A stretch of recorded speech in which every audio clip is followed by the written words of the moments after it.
Yavo, le vent, Didine, que raconte cette chanson? Elle raconte la liberté. Voilà, elle raconte beaucoup de choses. Le titre de cet album s'appelle Atas. Ce titre-là, il figure pas sur cet album. Oui. C'est un EP sur lequel on travaille. C'est un titre qui parle aussi de la jeunesse, du rêve de vivre librement. Et c'est tout ça que raconte Ayavo. Voilà, le vent et la liberté. Atas, si l'on traduit en kabyle, on pourrait dire beaucoup, mais pour vous, c'est beaucoup plus nuancé que ça. Hein. Exactement. Dans l'album, on a traduit ça avec une expression qui est plus proche de ce qu'on veut dire. C'est le cœur lourd. Le cœur lourd. C'est quand on dit Atas en kabyle, ça veut dire trop de choses. Ça veut dire on n'en peut plus. Ça veut dire on veut dire trop de choses aussi. Donc c'est un album où on a essayé un peu d'exprimer tout ce qu'on vit, tout ce qui se passe aussi à travers 11 titres. Ouais. Donc Atas, c'est ce que ça veut dire. Trop, mais dans le monde en général, ou vous pensez à l'Algérie? On pense plus particulièrement à la Kabylie parce que c'est une région où on a vécu, où on a grandi. C'est une culture qu'on connaît plus, qu'on maîtrise plus parce que c'est comme ça. Et donc on est comme une caisse de résonance de cette région-là, de cette culture. Après, beaucoup de gens peuvent s'identifier dans cet album, dans ce qu'on fait en Algérie, en France et partout. Atas, on pourrait penser aussi aux incendies qui ont ravagé plusieurs régions d'Algérie, notamment la Kabylie. Exactement.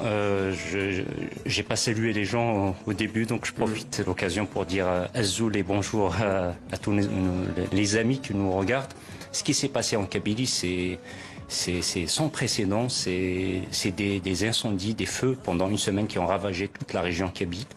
Donc moi personnellement, je profite de l'occasion et aussi au nom de notre groupe pour présenter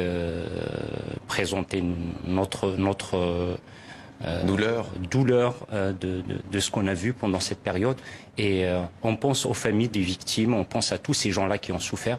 Et j'espère que la région sera assez forte pour se relever et y aller de l'avant. Alors, autre titre, cette fois en tout cas, il fait bel et bien partie de cet album Atas al-Rivam, ça veut dire ton absence. On va en écouter quelques notes. Ça a été tourné en Bretagne. Pourquoi ce choix? Et pourquoi aussi cette image de ce qui semble être une carcasse de navire ou on est aussi romantique. C'est une facette de notre groupe, de chacun de nous. Les épaves de Magouer, c'est un site magnifique qu'on a découvert.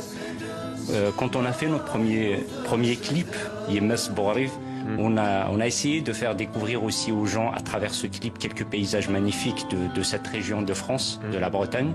Et cette fois, là, on s'est arrêté dans ce site-là pour tourner ce film. Et je pense que le Rivam, c'est ton absence. Quand on est sans des personnes qu'on aime, quand on est sans nouvelles, on est comme une épave.